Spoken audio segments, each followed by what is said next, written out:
अस्सलाम वालेकुम। Lecture 24 start करते हैं कैफ 1 का जी। पिछली क्लास में स्टूडेंट्स ने कहा कि इस एमसीक्यू का सलूशन बता दें। असल में इस एमसीक्यू का सलूशन किताब में सही नहीं है, ठीक है। हम कैलकुलेट करके फिर एंड पे बुक के अंदर सलूशन को भी सही कर लेंगे, ठीक है ना। ऑप्शन गलत वहां पे लिखा हुआ। अच्छा जी, a company revalued its property on 1 April 2009 to 1 April on 1 April 2020 million. 20 million क्या है जी? फिर देखें, ये दोनों एमसीक्यूज में डिफरेंट बात थी। यहाँ पे क्या लिखा था? Building is revalued by 2 million. यहाँ लिखा हुआ है टू 20 मिलियन। बाय 2 मिलियन का मतलब ये सरप्लस या लॉस है, और टू 20 मिलियन का मतलब ये रीवैल्यूड अमाउंट है, ठीक है। अच्छा, 1 अप्रैल 2009 को ये एसेट रिवैल्यू कर रहे हैं और ईयर एंड हमें बताया जा रहा है जी 31 मार्च, यानी start of the year revaluation. ऐसा ही है। 1 अप्रैल 9 पे रिवैल्यू हो रहा है, 31 मार्च 10 पे रिक्वायरमेंट है, तो ईयर एंड 31 मार्च है ना। इस सवाल में हो सकता है ना, कोई से 12 महीने हो सकते हैं। मकसद कहने का यह है कि साल 1 अप्रैल को शुरू होकर 31 मार्च को खत्म होता है। तो इस सवाल के अंदर, इस साल के अंदर अगर 1 अप्रैल को एसेट ये रिवैल्यू हो रहा है तो start of the year revaluation ही हुई ना। बोलो। अच्छा जी, अब वो कह रहा है 1 अप्रैल पे रीवैल्यूड अमाउंट कितनी है? 20 मिलियन, जिसमें से 8 लैंड है, तो फिर बाकी बिल्डिंग। प्रॉपर्टी का मतलब उर्फे आम में ना, प्रॉपर्टी का मतलब लैंड एंड बिल्डिंग ही होता है, ठीक है।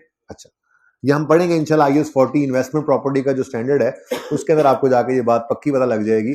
वहां पर स्टैंडर्ड ये कहता है कि प्रॉपर्टी यानी लैंड एंड बिल्डिंग, ठीक है। लैंड अकेला भी हो सकता है, बिल्डिंग भी, लेकिन लैंड बिल्डिंग कॉम्बिनेशन भी प्रॉपर्टी हो सकता है, ठीक है जी। 8 मिलियन लैंड का है, तो फिर 12 मिलियन बिल्डिंग का। ये क्या है जी?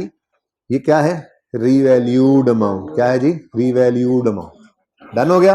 अच्छा, the property originally costed, costed होना चाहिए था, अंग्रेजी गलत होगी जरा, कॉस्टेड ₹10 मिलियन, जिसमें से वो कह रहा है 2 मिलियन वॉज फॉर लैंड। अब ये क्या है जी? कॉस्ट, ठीक है। कॉस्ट है 2 मिलियन लैंड की, तो फिर बाकी 8 मिलियन जो है वो बिल्डिंग का हिस्सा बन गया। और ये हमने कैसे निकाली है जी? बैलेंस। ओके। अच्छा, 10 years ago कॉस्ट, वो बता रहा है property originally costed 10 million 10 years ago का मतलब इस दिन 1 अप्रैल 9 पे जिस दिन रीवैल्यू कर रहे हैं, इस दिन ये 10 साल पहले खरीदी हुई बिल्डिंग, यानी 10 साल गुजर चुके हैं। आसान अल्फाज में यही बात बताइए। जुमला कंटिन्यूटी में पढ़ा करो ना। A company revalued its property on 1 April 2009 to 20 million. Bracket ना पढ़ो, ब्रैकेट ना पढ़ो। Company revalued its property on 1 April 9 to 20 million. The property originally costed 10 million 10 years ago। कहानी समझ आती है अब, ठीक है ना। कि जिस दिन रिवैल्यूएशन हो रही है वो कह रहा है इस दिन खड़े होकर ये बिल्डिंग की रिवैल्यू अमाउंट 20 है और इसकी कॉस्ट 10 थी 10 साल पहले। तो फिर रिवैल्यूएशन के दिन खड़े होकर कितने साल गुजर चुके हैं? 10। The original economic use was 40 year which is unchanged, ठीक है। ये वाला काम नहीं हो रहा, ये वाला काम नहीं हो रहा, रिवीजन नहीं आई बल्कि अनचेंज्ड है, ठीक है जी। अच्छा, ठीक है जी। The company's policy to make transfer of realised profit in respect of excess depreciation, ठीक है जी। रिक्वायरमेंट बाद में पढ़ते हैं। लैंड और बिल्डिंग को मैंने अलग अलग कर दिया ताकि आसानी से समझ आ जाए, ठीक है। अब 1/4/2009 पर बुक वैल्यू ऑफ लैंड कितनी है बताएं जी? 2 इसकी कॉस्ट थी, डेप्रिसिएशन तो इसमें होती नहीं है, तो लैंड की बुक वैल्यू 2 है। 1 अप्रैल 9 पर एक लाइन खाली छोड़कर रीवैल्यूड अमाउंट हम लिखते हैं और वो है 8, तो 6 मिलियन का रीवैल्यूएशन सरप्लस आ जाता है।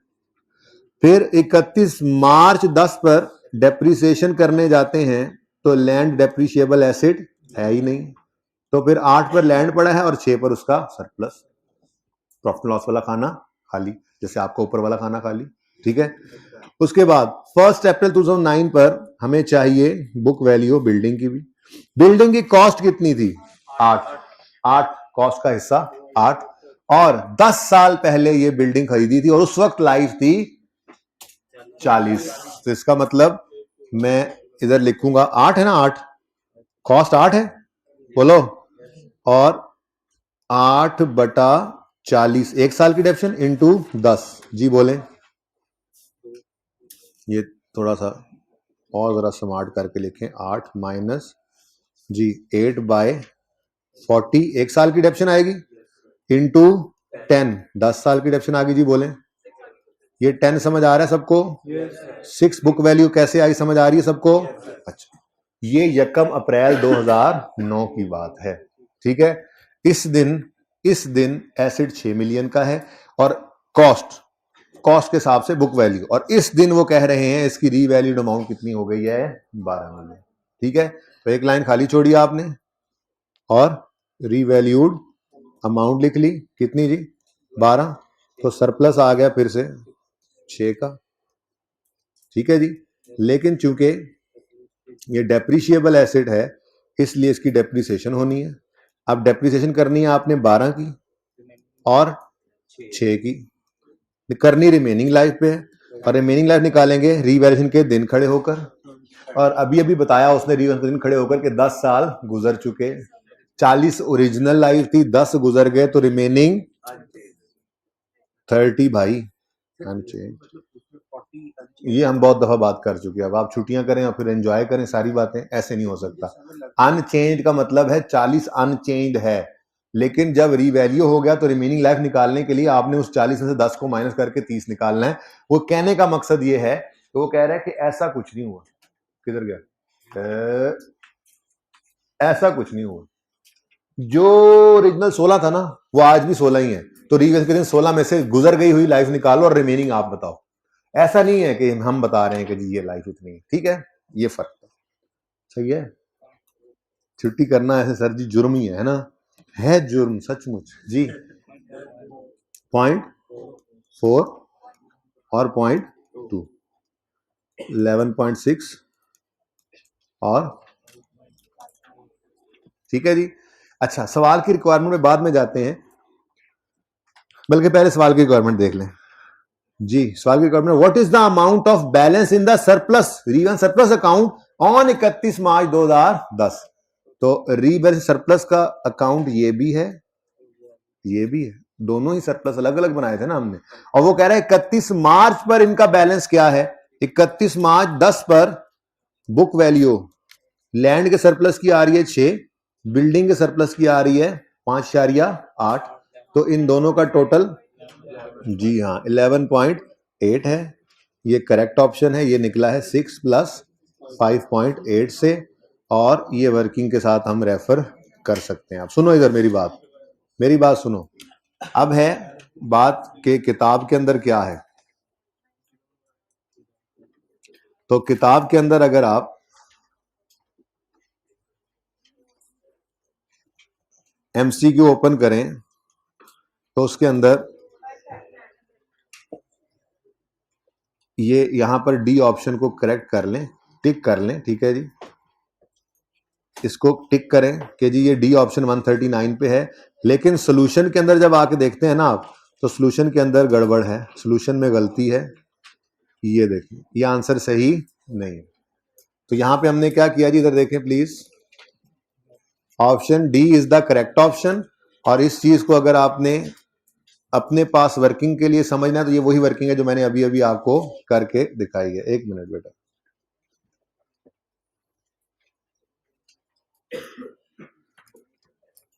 लो सारा ही है,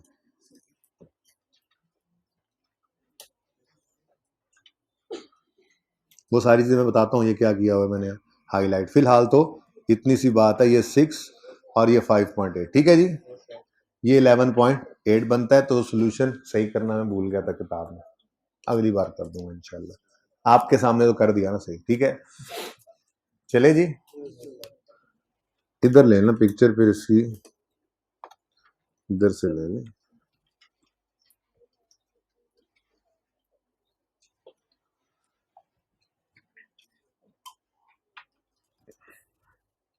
ठीक है जी।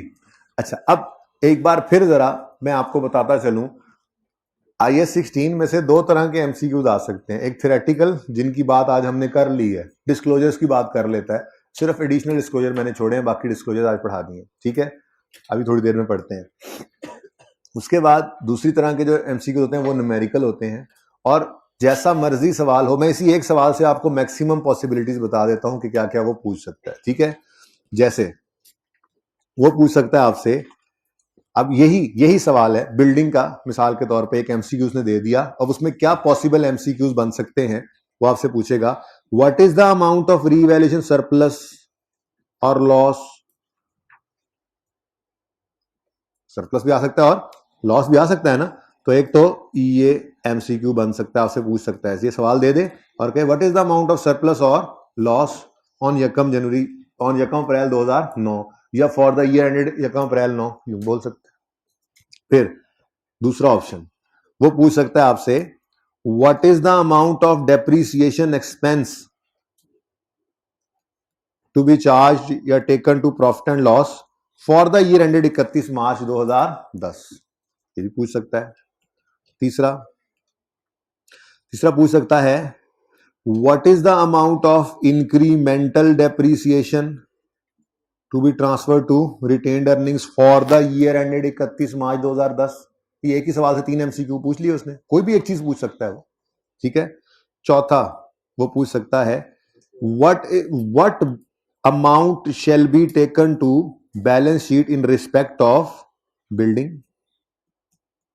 यूं कह दे या यूं कह दे what is the amount of in respect of building which would appear in balance sheet. तो बैलेंस शीट में ये क्लोजिंग ही आना है, याद करें आप, नोट के क्लोजिंग के साथ ये मैच करता था, और नोट के क्लोजिंग बुक वैल्यू ही तो बैलेंस शीट के फेस पे जाती थी। ठीक है, ये पूछ ले, ये भी पूछ सकता है वो what is the amount of surplus that would appear in equity in balance sheet. ठीक है ना, तो एक ही एमसीक्यू है, इससे पॉसिबल है यही 5, इसके अलावा कुछ छठा एमसीक्यू हो नहीं सकता इसमें से। तो या तो थ्योरेटिकल सवाल होगा, अगर आगे 16 का एमसीक्यू देगा तो सवाल ही मुख्तलिफ हो सकता है, रिक्वायरमेंट तो उसमें से ये 5 ही निकलेंगे। मेरे ख्याल में कुछ छठी रिक्वायरमेंट है नहीं। वो ऐसा कह सकता है, एक जो यहां वर्किंग में नजर नहीं आ रहा, वो एक एमसीक्यू ये बन सकता है कि वो आपसे ट्रांसफर की एंट्री पूछ ले, ट्रांसफर की अमाउंट कितनी है, तो वो तो फिर आपको खुद निकालनी पड़ेगी। ठीक है ना, तो ये पॉसिबिलिटीज है, इसके अलावा कोई पॉसिबिलिटी है नहीं। ठीक है जी, तो ये हमने एमसीक्यूज तैयार किए। खैर, पिछली क्लास को एमसीक्यू होमवर्क में देना ही भूल गया हूं, अभी उनको मैसेज करवाता हूं। ठीक है, आप लोगों को फिर इंशाल्लाह दे दूंगा। ये एमसीक्यू साथ के साथ ही हम करते चलेंगे। ठीक है ना, हम 10 12 15 जी 10 से 12 नंबर के आते हैं, 8 से 12 नंबर के नॉर्मली आ ही रहे हैं ये एमसीक्यू। ठीक है, अच्छे खासी ये वेटेज है, एमसीक्यू थोड़े नहीं, और टॉपिक तैयार है तो एमसीक्यू तैयार है, तो ये नंबर मुफ्त ही होते हैं। ठीक है ना, जैसे आपने ये एमसीक्यू, हमने कोई एमसीक्यूज की तैयारी नहीं की, हमने तो आईएसओ ना तैयार किया था, एमसीक्यू खुद ही तैयार हो गए। तो जिनमें मसला होगा वो जाहिर है करवाऊंगा भी सही, कुछ टेक्निकलिटीज आती हैं कुछ टॉपिक्स में जाके, लेकिन ये में सीधे सीधे एमसीक्यू होते हैं, ये आपके सामने। ठीक है, चलो अच्छा जी, क्वेश्चन नंबर, ये टिंकू लिमिटेड यानी पास पेपर 17 होमवर्क में दिया था, कितने बच्चों ने घर पे इसको किया, फुल फ्लैज हो गया था। ये पास होने वाले बच्चे हैं, हाथ खड़ा कर रहे हैं जो, और जिनके हाथ नीचे हैं वो पता नहीं क्या सोच रहे हैं, पता नहीं किस वक्त का इंतजार कर रहे हैं कि हमने पढ़ाई शुरू करनी है, शायद पेपर्स के बाद अगली बार का इंतजार कर रहे हैं, अगली बार पढ़ेंगे, क्योंकि इस बार तो पेपर पास होना नहीं इस तरह से। सुने जी, सुने, आपको अगर 2 साल का नोट मांग ले, जो कभी कभार ही होता है, पिछली से पिछली टाइम में हो गया था इस तरह से, उससे पहले शेरदिल वाले सवाल में एक बार उसने किया था, वरना वो 2 साल का नोट नहीं मांगता, हर अटेम्प्ट में नोट का सवाल आता है, हर अटेम्प्ट के अंदर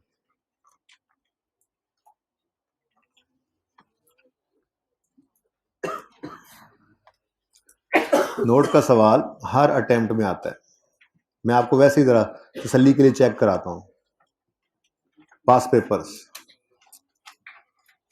कोई इक्का दुक्का रह जाए तो रह जाए, ये तो पुरानी बातें हैं ना, तो पुरानी बातें, ये अब रिसेंट दौर जो शुरू हो रहा है वो यहां से,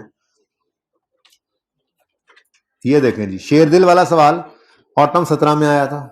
ठीक है जी, उसके बाद फिर अगली बार उसने नोट पूछा मंडे लिमिटेड, अब यहां से रेगुलर शुरू हो रहा है, ऑटम 19, फिर दस्तगीर लिमिटेड में उसने बैलेंस शीट मांग ली 20 के अंदर, फिर उसने हड़प्पा इंडस्ट्रीज 20 के अंदर, फिर उसने 21 के अंदर कुछ थ्योरेटिकल काम करा लिया, स्पटनिक वाला सवाल आज होमवर्क पे जाना है 21 के अंदर, फिर 22 के अंदर ये नोट आ रहा है। तो रेगुलरली ये अभी पिछले टाइम में भी, ये जो इसके बाद वाली टाइम गुजरी है, रिसेंट टाइम जो बिल्कुल ये पीछे गुजरी है, जिसका भी रिजल्ट नहीं आया, ठीक है, इसमें नोट मांग लिया उसने।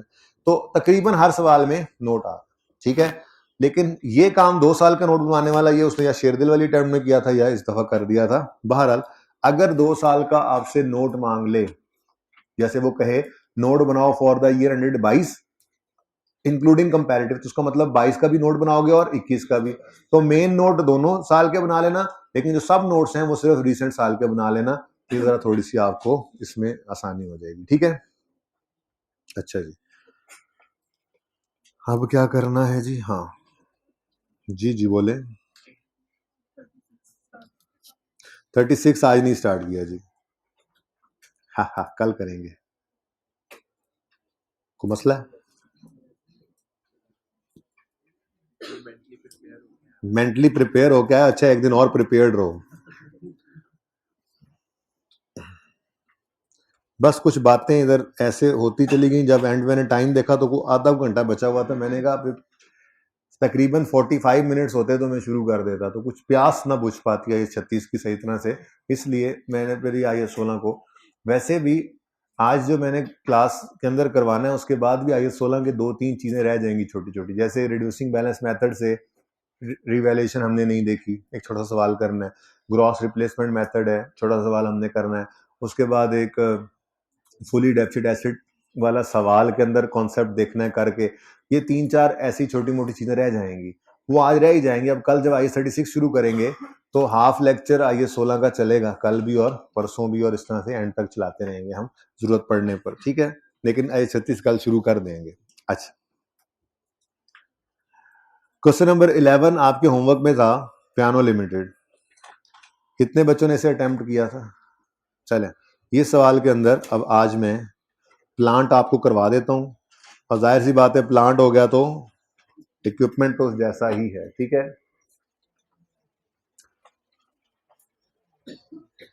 पहले सवाल को एक नजर पढ़ लेते हैं। रिक्वायरमेंट मैं इसलिए नहीं पढ़ रहा कि, चलो पढ़ लेते हैं रिक्वायरमेंट भी। रिक्वायरमेंट वो कह रहा है, मैं चाह रहा था कि सारा कुछ ही कर लेते, बहरहाल चलो। रिक्वायरमेंट में है जी कैलकुलेट डेप्रिसिएशन 15, 16, 17, 18, ठीक है जी, और प्रिपेयर एंट्रीज। बस आगे ना देखो कि कौन सी एंट्री कह रहा है, वो बाद में एंड पे देख लेते हैं, ठीक है। तो सही है,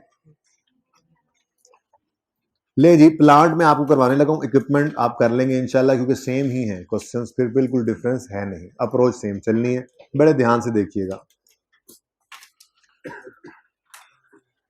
following information pertains to Piano Limited. Date of acquisition है पेज 78 सामने लिखा हुआ है, अल्लाह करे नजर आ जाए। डेट ऑफ एक्विजिशन है 1 जनवरी 15, कॉस्ट 500, लाइफ 10 साल, रेजिल वैल्यू 60, मेथड है स्ट्रेट लाइन, और 15 के साल में और कुछ भी नहीं हो रहा, ऐसे ही है।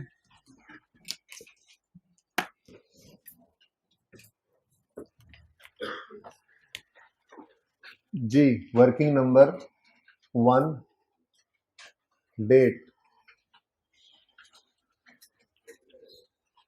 यहां बहुत लाइट्स बंद है, क्या वजह है?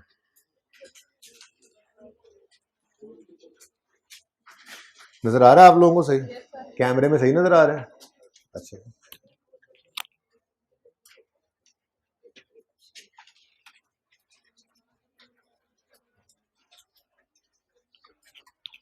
कौन सा एसेट में प्लांट बोला था मैंने करना है? प्लांट रीवैल्यूएशन, सरप्लस और प्रॉफिट एंड लॉस, ठीक है जी। 1 जनवरी 2015 को 500 का ये एसेट खरीदा है, और लाइफ 10 साल है, रेजिडुअल वैल्यू 60 साल है, मेथड स्ट्रेट लाइन है, ठीक है। तो 1 जनवरी 15 पर कॉस्ट आ गई 500, 31 दिसंबर 15 आया, डेप्रीसिएशन करनी है cost minus residual value over useful life, कितनी है?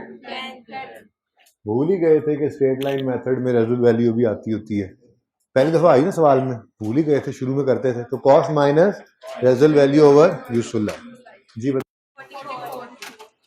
44, बुक वैल्यू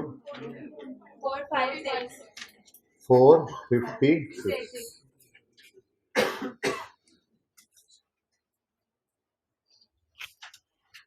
ठीक है जी।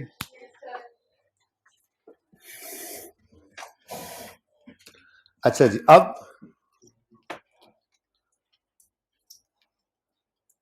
थोड़ी देर के लिए जी 31 दिसंबर 16 पर एसेट क्या हो रहा है, रीवैल्यू।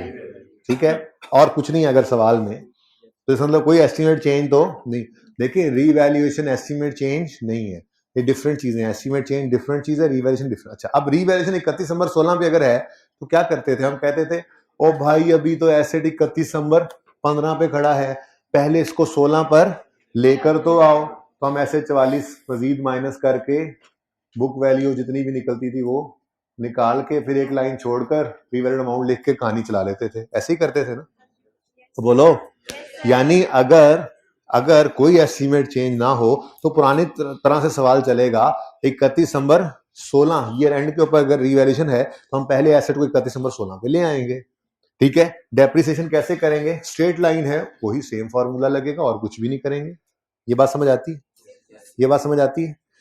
तो बोलो मैंने चीज छुपा दी ना, कुछ छुपा दिया, तो इसका मतलब कोई एस्टीमेट चेंज अभी नहीं है। अगर एस्टीमेट चेंज ना हो तो नॉर्मल सवाल है। नॉर्मल सवाल में क्या करना था, 31 दिसंबर 16 पे रीवैल्यूएशन है ना, तो 31 दिसंबर 16 पे इसको लेके आना है। अगर लेके आना है तो इधर देखो, मैं यहां पर 31 दिसंबर 16 में जो डेप्रिसिएशन निकालता, नोट ना करना ये सही नहीं है गलत है, तो मैं सेम फॉर्मूला लिखता और सेम डेप्रिसिएशन आती, स्ट्रेट लाइन मेथड जो था। ठीक है, और रीवैल्यूएशन के दिन पहुंच जाता और फिर उसको कंपेयर करता बुक वैल्यू से। ठीक है, लेकिन मसला क्या हुआ, मसला ये हुआ कि हमारी ओरिजिनल एस्टीमेट वाली रेजुअल वैल्यू कितनी थी जी, 60। लेकिन जिस दिन रीवैल्यूएशन होनी है उस दिन ये रेजुअल वैल्यू भी बदल गई। अब जब ये रेजुअल वैल्यू बदली है तो ये तो एस्टीमेट चेंज है, और एस्टीमेट चेंज के बारे में हमने क्या उसूल बनाया हुआ है, ये जिस दिन भी हो उसे साल के पहले दिन अज्यूम करना है। मैंने एग्जांपल के तौर पर ये समझाया भी था, अज्यूम करो ईयर एंड 31 दिसंबर 20 है, तो तीन तरह से ये बात सवाल में लिख सकता है।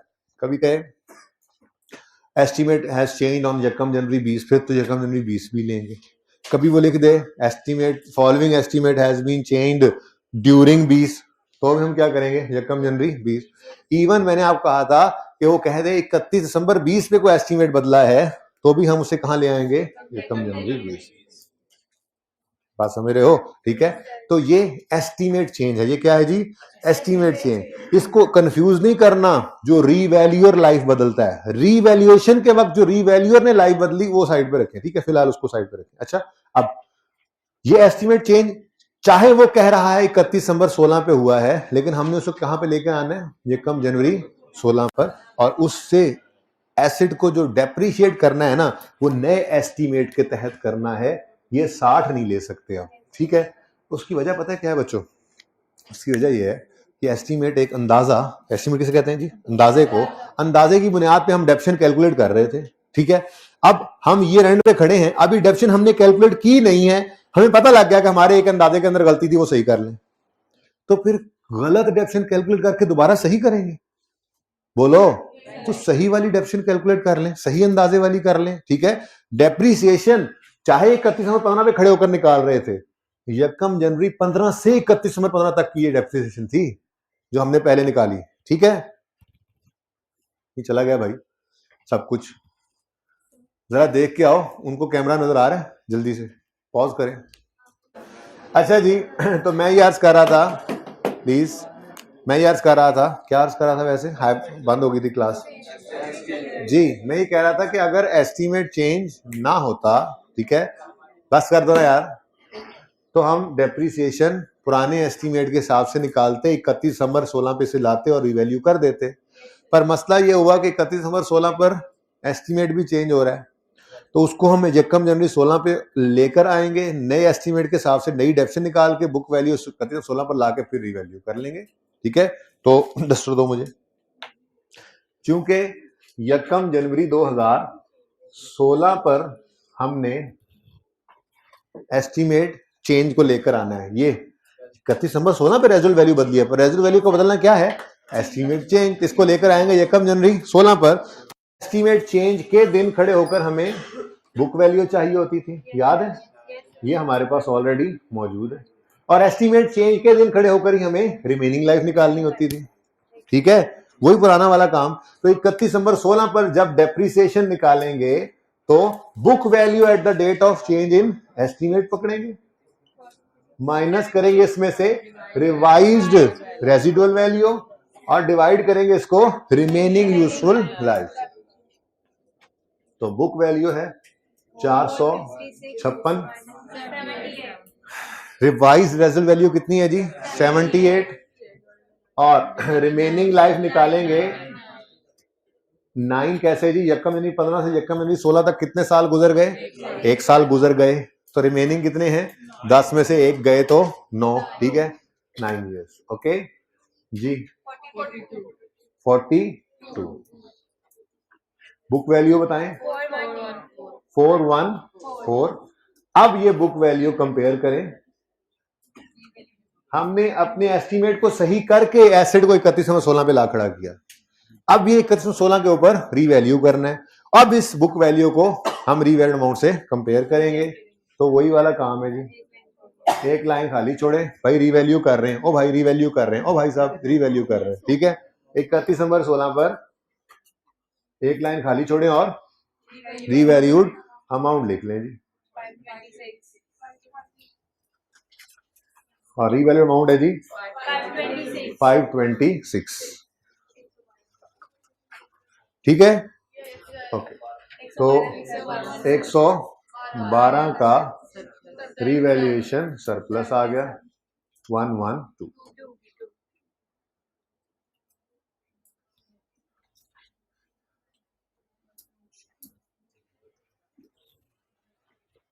ठीक है जी, अब आगे बढ़ते हैं।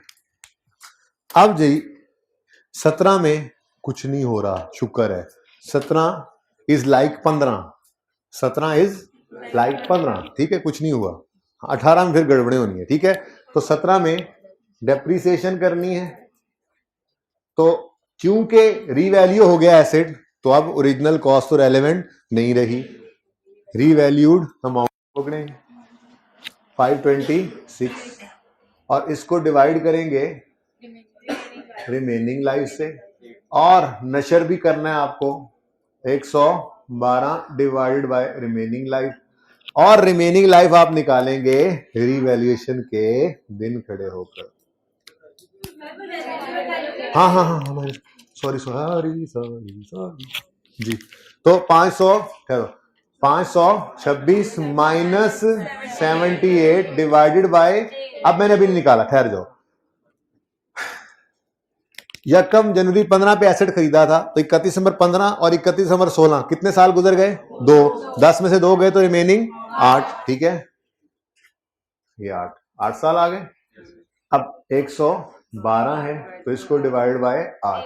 ज़बानी ये बात हुई थी, चलो आज क्लास में भी आ गई। किसी बच्चे ने मुझसे क्लास में ही पूछा था कि सर अगर रेजुअल वैल्यू होगी तो सरप्लस के साथ क्या करेंगे, तो मैंने कहा रेजुअल वैल्यू सिर्फ, मुझे याद है बात हुई थी शायद इस क्लास में, पिछली में हुई थी, बहरहाल आप लोगों के सामने भी आ तो रही है ये बात, दोबारा सुन लें कि रेजुअल वैल्यू सिर्फ एसेट की होती है। आपने डिवाइड तो 8 से ही करना है सरप्लस को भी, लेकिन सरप्लस की कोई रेजुअल वैल्यू नहीं होती है। अगर सवाल में रेजुअल वैल्यू है तो वो सिर्फ एसेट में से माइनस होगी, सरप्लस में से माइनस कोई नहीं होगी, ठीक है ना। तो ये आप बात सामने भी आ गई, ठीक है जी, बोले 56 और 40, बुक वैल्यू 470 और 98। अच्छा, अब ये चीज ने ना आपको घर पे कंफ्यूज किया होगा जब आपने सॉल्यूशन देखा होगा। आपको पता है क्या लग रहा होगा, आपको ये लग रहा होगा कि हर साल क्या कर रहे हैं, अगर वो वर्किंग देखे ना, वर्किंग कैसे लग रही है, हर साल बुक वैल्यू को रिमेनिंग लाइफ पे डिवाइड कर देते हैं, फिर रिमेनिंग लाइफ पे आगे भी ऐसे ही। असल ये वजह नहीं थी, इसीलिए मैंने थोड़ी देर पहले आपको बताया अगर एस्टीमेट चेंज ना होता तो 16 की डेप्रिसिएशन सेम फॉर्मूला से होती और हम 31 दिसंबर 16 पे उसको रीवैल्यू करते और रीवैल्यू के बाद फिर ये वाला काम करते, ठीक है। लेकिन चूंकि एस्टीमेट चेंज हो गया तो फिर हमें साल के पहले दिन पे उसको लेके जाना पड़ा और फिर उस साल की डेप्शन पे भी रिमेनिंग लाइफ यूज हुई, और फिर अगले साल रिवैल्यूएशन हो गई तो मुसीबत, फिर रिवैल्यूएशन की वजह से अगले साल पे रिमेनिंग लाइफ निकाल रहे हैं। अगर यही 2-2 साल के बाद हो रहा होता तो आपको ज्यादा इतना ज्यादा कंफ्यूजन ना होता, ठीक है ना। अगर यही रिवैल्यूएशन 17 में होती तो 15 और 16 ये वाली डेप्शन आती, 17 के साल के पहले दिन एस्टीमेट को ले आते और 17 के साल के आखिरी दिन आप डेप्शिट करते और रिवैल्यू करते तो आपको ये कंफ्यूजन ना होता। बहरहाल अब कंफ्यूजन नहीं रहना चाहिए, सिंपल सी बात है। ये कोई वर्किंग देखकर ये आपने खुद से नहीं, आपने वो उसूल बना लेना था कि हर साल बुक वैल्यू को रिमेनिंग लाइफ से डिवाइड कर रहे हैं, ठीक है, हर साल। एक छोटा सा कॉन्सेप्ट है जरूर, वो यहां नहीं कहीं और लगेगा, वहां पे करवाऊंगा भी सही। इसके स्ट्रेट लाइन मेथड हो ना, स्ट्रेट लाइन मेथड, तो अगर आप ओरिजिनल कॉस्ट को ओरिजिनल लाइफ से डिवाइड करें या बुक वैल्यू को रिमेनिंग लाइफ से डिवाइड करें, आंसर सेम आता है। लेकिन वो कोई और कॉन्सेप्ट है, कहीं और लगेगा, वहां पे मैं सवाल बना के प्रूफ भी करूंगा। फिलहाल ये वो काम नहीं हो रहा। स्ट्रेट लाइन मेथड में ना, स्ट्रेट लाइन मेथड में हर साल डेफिनेशन में बराबर आना होता है, तो कॉस्ट को ओरिजिनल लाइफ से डिवाइड करो या बुक वैल्यू को रिमेनिंग लाइफ से डिवाइड करो, आंसर सेम आता है। यहां को आंसर सेम आ रहा है, तो सेम नहीं आ रहा। तो ये ऐसा कोई उसूल नहीं था जिसको वहां पे पक्का का आप जो है वो उधर टांका लगाने की कोशिश करें, ऐसी कोई बात नहीं है। सिंपल सी बात है, ऐसे डेफिसिट किया 31 नंबर 15 पे, अब 31 नंबर 16 पे रीवैल्यू करना था, लेकिन एस्टीमेट चेंज भी आ गया तो उसको पहले ले आए, पहले एस्टीमेट चेंज किया, चेंज एस्टीमेट के हिसाब से ऐसे कोई डेफिसिट किया, 31 नंबर 16 पे लाए, उसको क्या कर दिया, रीवैल्यू। ठीक है, चलें आगे। ले जी, 17 गुजर गया, 18 आया, 18 में फिर वही मुसीबत है ये मुसीबत फिर बदल गया। अब अगर ये एस्टीमेट चेंज ना होता तो यही फॉर्मूला इधर लिखते, 56 और 14 लिखते, और फिर 31 नंबर 18 पे उसको रिवैल्यू कर लेते। लेकिन एस्टीमेट चेंज हुआ है, इस वजह से हमें बुक वैल्यू चाहिए यकम जनवरी 18 की, जो हमें मिल गई सवाल से, और रिमेनिंग लाइफ भी किस दिन निकालेंगे, तो ये 2 स्टार्स लगे, इधर भी लगे। ठीक है, चलो जी, तो फिर 18 की डेप्रीसिएशन सही वाले एस्टीमेट के हिसाब से हमने निकाली, इसलिए 36 शुरू नहीं किया। फिर मेरी उधर चला गया, 2-3 दफा बिजली भी बंद हुई बीच में, तो फिर चस नहीं रही। मैं क्या, चलो कल से आई 36 इंशाल्लाह कल। आज एक ऐसा सवाल आपको होमवर्क में दिया कि जो चस क्लास में न रही घर जाके जरूर आएगी। ठीक है, मजा आ जाएगा, सवाल आप करेंगे। 3 दिन सवाल चलाएंगे वो, 3 दिन। आज थोड़ा समझा के भेजूंगा, आप कल ट्राई करके आएंगे। कल कोई पहले 20-25 मिनट में उस पर फिर लगाऊंगा, पूरा नहीं करवाऊंगा, फिर आई 36 शुरू कर देंगे, फिर आप परसों आएंगे दोबारा उस सवाल को करके, फिर इंशाल्लाह उसको मुकम्मल कर डालेंगे। ओके, जबरदस्त सवाल। वर्ल्ड कप का ही ख्याल रख के होमवर्क दे रहा हूं कि छोड़ो वर्ल्ड कप को, अभी अपना मैच सिर्फ देखना, ठीक है। लेकिन ऐसा ना हो, बस अल्लाह करे आगे जी। तो बुक वैल्यू 470, 64, 78 नहीं, यही तो मुसीबत पड़ी थी और भाई, यही तो मुसीबत पड़ी है। ये 64 पे आ गई रेजिडुअल वैल्यू। तो book value at the date of change in estimate minus revise residual value over remaining life इस दिन यकम जनवरी 15 से यकम जनवरी 16, 17, 18 कितने गुजर गए, 3 रह कितने गए। अब ये चीज घर कंफ्यूज कर रही थी ना, हर साल ही क्या हो रहा है, हर साल पहले साल डेफिनेशन 10 पे कैलकुलेट है, दूसरे साल में 9 पे, तीसरे में 8 पे, चौथे में ये, तो फिर यही लग रहा था कि हर साल बुक वैल्यू को रिमेनिंग लाइफ, ऐसा कोई उसूल नहीं था। वजह आपको अंदर वाली बता दी, ये इसलिए सवाल मैं करवा रहा हूं, जरूरी इसलिए था जी। और सेम हशर जैसा नशर, इधर बुक वैल्यू उठाकर रिमेनिंग लाइफ पे डिवाइड किया ना, इधर भी बुक वैल्यू उठाओ इस सरप्लस की और 8 से डिवाइड, सॉरी 7 से डिवाइड करो जी। अच्छा, ये राउंडिंग की वजह से सेम आया, वरना ये दरअसल सेम नहीं होना चाहिए, ये डिफरेंट ही होना था। बहरहाल आपको पता है 4, 12 और 84। ठीक है जी, बुक वैल्यू आ गई। अब करें जी रीवैल्यू इसको, बिस्मिल्लाह करें रीवैल्यू इसको, चलो चल जाए।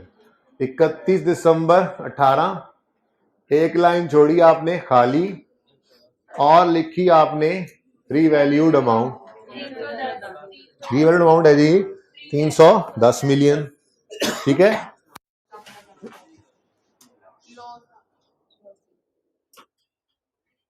$310। 102 सारे का सारा यहां से माइनस कर देंगे, अच्छा, पूछ रहा हूँ आप लोगों से, पूछ रहा हूँ, याद है आप लोगों को इतना लॉस आया कि सारे सरप्लस को खा गया फिर भी बच गया 18, ये 18 चला गया प्रॉफिट एंड लॉस में। इससे आगे सवाल को ले जाने की कतई जरूरत नहीं है। अगर लेके जाना होता अगले साल तो 102 को डिवाइड करते इस दिन खड़े होकर रिमेनिंग लाइफ निकाल कर, ठीक है, रीवैल्यूएशन पर लॉस, ठीक है जी। हाँ जी नहीं वो फिर रीवैल्यूएशन वैसे करता ना सवाल में, फिर वही वो चेंज रीवैल्यूड अमाउंट जो है वही असल में ना, रीवैल्यूएशन जिस दिन हो उसी दिन रखना है उसको, ये जरा ध्यान फर्क याद रखें, ठीक है ना। रीवैल्यूएशन साल के शुरू में भी हो सकती है, साल के मिड में भी एक, हाँ ये भी छोटा सवाल रहता है, mid of the year revaluation 5, 7, 10 minute का हर काम है, तो ये हर रोज दो भी होते रहेंगे तो चलता रहेगा। नया टॉपिक जरूर शुरू करेंगे। अच्छा मैं कह रहा था साल के शुरू में रीवैल्यूएशन हो, साल के दरमियान में हो, साल के आखिर में हो, जिस दिन हो उसको वहीं रखना है, उसको कहीं नहीं छेड़ना। मैंने सिर्फ चेंज एस्टीमेट के बारे में असूल बताया है कि अगर एस्टीमेट चेंज हो जाए, ठीक है, तो उसको उठाकर ले आओ साल के पहले दिन, ठीक है। रीवैल्यूएशन को अपनी जगह से नहीं छेड़ना। इंपेयरमेंट पढ़ने जा रहे हैं, इंपेयरमेंट को अपनी जगह से नहीं छेड़ना करेंगे, सिर्फ किसको छेड़ रहे हैं, एस्टीमेट चेंज, ठीक है ना। इंशाल्लाह कल इंपेयरमेंट शुरू करेंगे, इंपेयरमेंट क्या होती है एसेट की सब समझ आ जाएगा। मैं फिर उस वक्त भी यही कहूंगा, इंपेयरमेंट भी जिस दिन हो रही है उसी दिन पे रखो, उसको भी नहीं छेड़ना। ऐसे ही रीवैल्यूएशन भी जिस दिन हो रही है उस दिन रखो, इसको छेड़ना नहीं, सिर्फ एस्टीमेट चेंज को उठा के साल के पहले दिन ले आना है, ठीक है। अच्छा जी, मेरे ख्याल में तो ये वर्किंग नहीं है, इसी को आप रिक्वायरमेंट ए भी करके कर सकते हो। एग्जामिनर ने क्या मांगा हुआ था, ये वाली लाइनें पढ़ी नहीं मैंने, असल में घर में पढ़ ली थी। PL uses revaluation model for subsequent measurement and accounts for revaluation on net replacement method. There is no change in useful life of plant. और फिलहाल अगली बात तो मुझे पता ही, मैंने अगली बात तो नहीं ना पढ़नी, क्योंकि ये अभी थोड़ी देर में पढ़ते हैं जब आपका दूसरा हिस्सा आपने खुद करना है ना घर पे। और PL transfers maximum possible amount from surplus to retained earnings. PL financial year ends on 31 दिसंबर, तो हो गया प्लांट खत्म, ठीक है। अच्छा, calculate depreciation on each asset for, फिलहाल तो मैंने प्लांट ही किया, फॉर 15, 16, 17, 18, ले जी, इसी को मैंने रिक्वायरमेंट ए कर दिया जी। 15, 16, 17, 18, सॉरी 18 डेप से निकल आई, डन। उसके बाद requirement B, prepare entries to record revaluation in 18। और फिर सवाल चीख के कह रहा है, अल्लाह दे बंदे हो सुनो, entries to record depreciation expense, incremental depreciation, elimination are not required. साथ ही कह रहा है और खुदा के लिए 18 से पहले वाले भी नॉट रिक्वायर्ड, यानी कि ये देखो, ना तो यहां तक कोई डेप्शन कोई एंट्री करवाई उसने, और ना ही यहां पर वो कह रहा है डेप्शन की एंट्री करो, ना ही कह रहा है ट्रांसफर की एंट्री करो, ठीक है, और ना ही वो एलिमिनेशन वाली एंट्री करो जहां नजर नहीं आती। कुछ भी ना करो, सिर्फ रीवैल्यूएशन की एंट्री करो, यानी सिर्फ ये डेट वाली एंट्री को मांग रहा है, यानी ये वाली एंट्री को मांग रहा है, बस। आप कहोगे 8 नंबर, पिछली कहते सर 8 नंबर, हाँ भाई 8 नंबर, कॉन्सेप्ट जिसको है वही करेगा, सारी वर्किंग करने के बाद ही एंट्री करेगा ना, वही कर सकता है ना, तो ठीक है 8 नंबर है, अच्छी बात है। कभी कभी ऐसा होता है, पर्चे के अंदर मैंने कहा था बैलेंस्ड होता है पर्चा, कहीं आसान कहीं मुश्किल, मिला जुला। ये क्लास वाला टेस्ट नहीं होता कि हर टेस्ट की मुश्किल हो, पर्चे के अंदर आसानियां भी होती हैं, मुश्किलें भी होती हैं, तो आसानियों में पूरे नंबर, मुश्किलों में पासिंग मार्क्स, ठीक है। ले जी, एसेट 102 से प्लांट क्रेडिट हो गया जी 102 से, रीवैल्यूएशन सरप्लस डेबिट हो गया 84 से, प्रॉफिट एंड लॉस ये डेबिट हो गया 18 से, और सिर्फ ये एंट्री चाहिए थी, ये हो गई हमारी बी रिक्वायरमेंट, ए और बी, डन।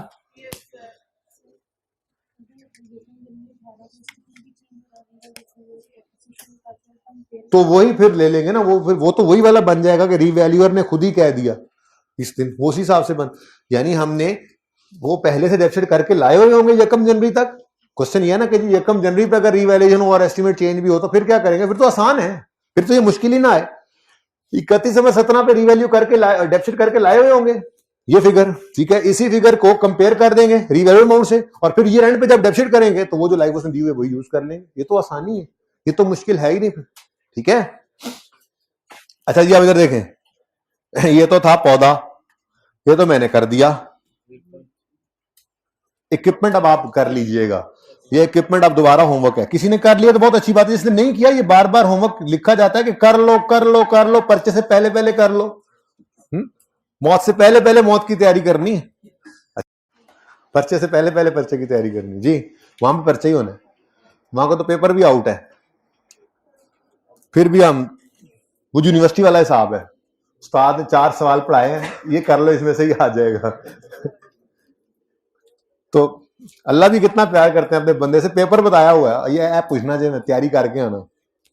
स्टिल यकम जुलाई 15 पे 350 का एसेट खरीदा, लाइफ थी 12 साल, 31 दिसंबर 15 तक ये 6 महीने डेप्सिट होगा, ठीक है। एक तो ये हो गया। अब ओ रेजल वैल्यू नील नील नील, इसका मतलब अगर ये ब्लैक लाइन अभी भी लगी हुई है, यानी सवाल में नहीं है, तो ये सादा सवाल है। वो तिलों वाला था, वो तिलों वाला एसेट था, ये सादा, ठीक है। क्यों? 31 दिसंबर 15 तक 6 महीने, फिर 31 दिसंबर 16 तक लेके आए 1.5 साल डेप्सिट करके, 31 दिसंबर 16 पे ये तो है ही कोई चेंज नहीं है, तो फिर रिवैल्यू किया, फिर 17 की डेप्शन, फिर 18 की डेप्शन, फिर 18 में रिवैल्यू, ठीक है। ये सिंपल होता अगर ये ना होता, लेकिन ये जो है ये क्या कह रहा है, कहता है प्लांट की लाइफ में नो चेंज। नो चेंज बोला तो हमने रिमेनिंग लाइफ खुद निकाली ना, ठीक है। The remaining useful life of equipment was estimated as 15 साल इन 2016 एंड 10 साल इन 2018। यहां गड़बड़ कर दी, ठीक है। रेजल वैल्यू ना सही, लाइफ तो बदल गई ना, एस्टिमेट चेंज तो है ना, ठीक है। तो भाई there is no change, the remaining life 15 in 2016 and in 2018। भाई इन कहता रहे, हम तो यकम जनवरी 16 और यकम जनवरी 18 में लेके जाएंगे ना, ये समझ लो ड्यूरिंग बोल रहा है। तो यहां पे तो 31 दिसंबर भी नहीं बोला, तो क्या कह रहा है, 15 में सॉरी 16 में लाइफ 15 साल है और 18 में लाइफ 10 साल है, तो 16 में 15 साल है, हम कहेंगे यकम जनवरी 16 पे। ये सिखाया हुआ है आपको, कर लोगे, सेम है। ये शुक्र करो कि साढ़े वाला काम नहीं करना पड़ेगा आपको, लाइफ उसने खुद बताई है, वरना तो आपको चेन एस्टिमेट के दिन खड़े होकर पहले साढ़ा करना पड़ना था, फिर आपको रिमेनिंग लाइफ निकालते दोबारा साढ़ा करना पड़ना था, ठीक है। तो वो साढ़े वाला काम नहीं करना पड़ेगा, वो गिवन है, ठीक है। एसी बंद करा दें जी। अच्छा जी, नहीं हो रहा। Okay, now this equipment is your homework, okay. Pass होने वाले बच्चे इस सवाल को कर लेंगे इंशाल्लाह आज घर जाके। इसके बाद क्या किया था जी, ओके, पहले डिस्क्लोजर्स ही देख लेते हैं।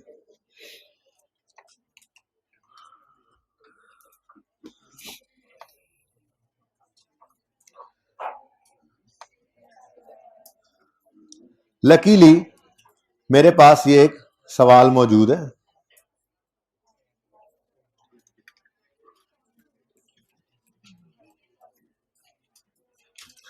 चलो रहन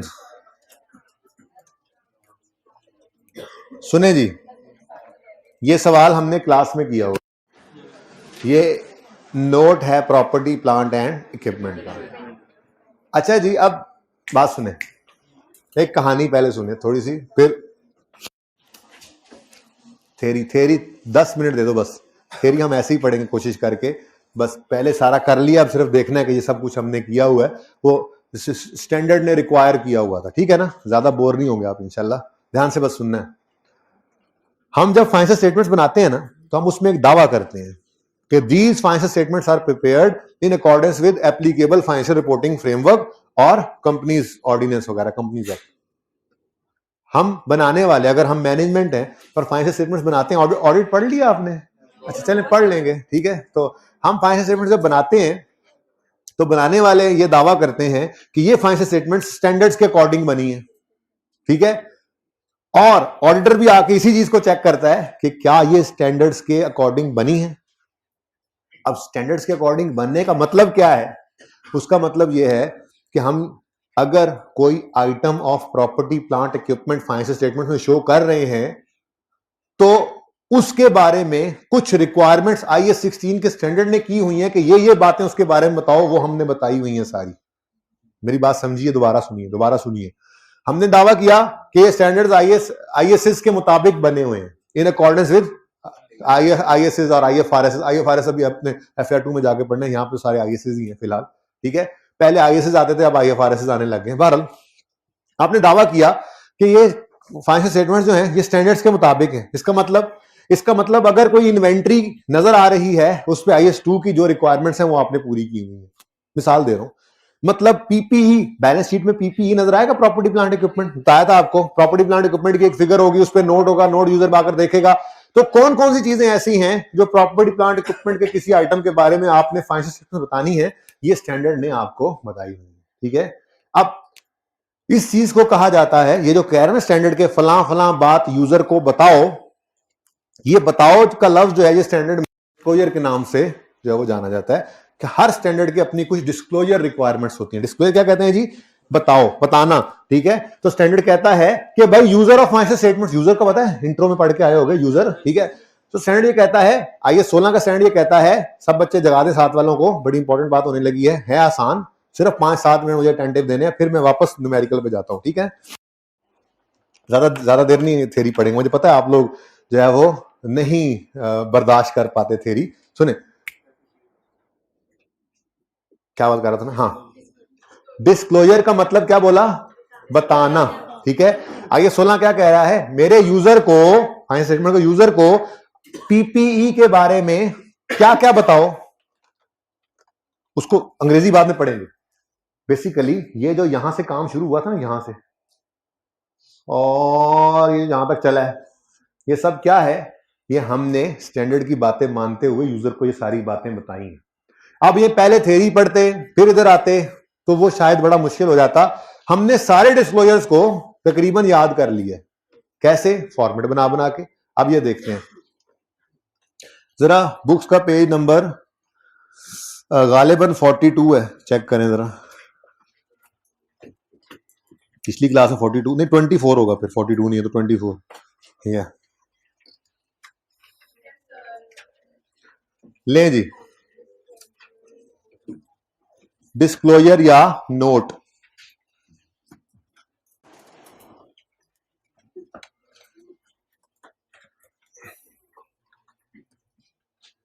सुने जी, अहम बात, कपास के काश्तकारों, आपके नाम अहम पैगाम है।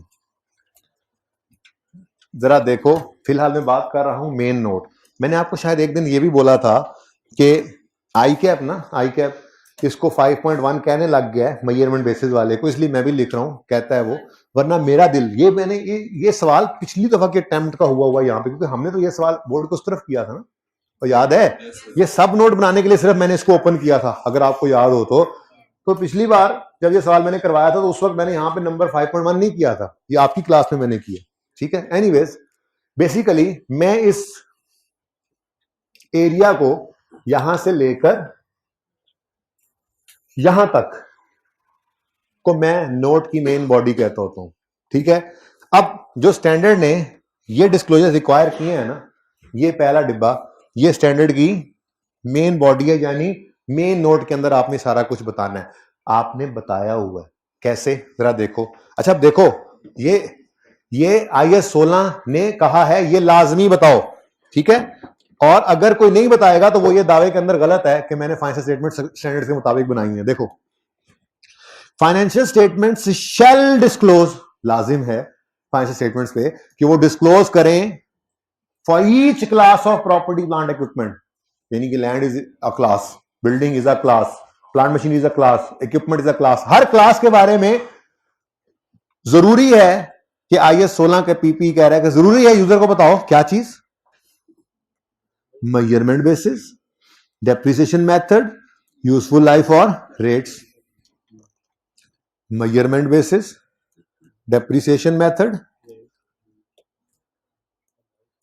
और लाइफ या रेट बताया हुआ है हमने, याद थोड़ी करेंगे हम, हमें तो पता है। और याद वैसे भी नहीं करने, स्टैंडर्ड्स खरीद लें, मैं आपको निशान लगवा दूंगा, डिस्क्लोजर स्टैंडर्ड में लिखे होते हैं। कभी एमसीक्यू आ जाता है, वो 5 चीजें लिखकर बताता है, इसमें से कौन से 4 हैं और 1 नहीं है। अब वो याद नहीं भी होगा तो ऐसे स्टैंडर्ड खुलेगा, सामने 5 की लिस्ट लगी होगी, ये जो 5 है ना, ABCDE जैसे है, ठीक है ना, उनमें से देखोगे अच्छा ये वाला जरा नहीं आता, आप वो सिलेक्ट करोगे, आपको 1 नंबर मिल जाएगा। एमसीक्यूज के अंदर बहुत हेल्प करता है स्टैंडर्ड, कुछ भूल जाए तो वहां पे भी हेल्प कर सकता है, लाजमी ले लीजिएगा स्टैंडर्ड। आप देर करेंगे तो आपका नुकसान है, आप स्टैंडर्ड्स ले लेंगे तो मैं आपको साथ साथ जो है वो पैराज हाईलाइट करवा दिया करूंगा, ठीक है। कितने बच्चे स्टैंडर्ड्स ले चुके हैं, ना होने के बराबर। और जो बच्चे सीनियर्स की बात सुनते हैं वो सीनियर से ही पढ़ लें जाके, जो सीनियर कहते हैं कि जरूरत नहीं पड़ती है, खोलने का टाइम नहीं मिलता, नहीं मिलेगा टाइम तो बंद रखेंगे।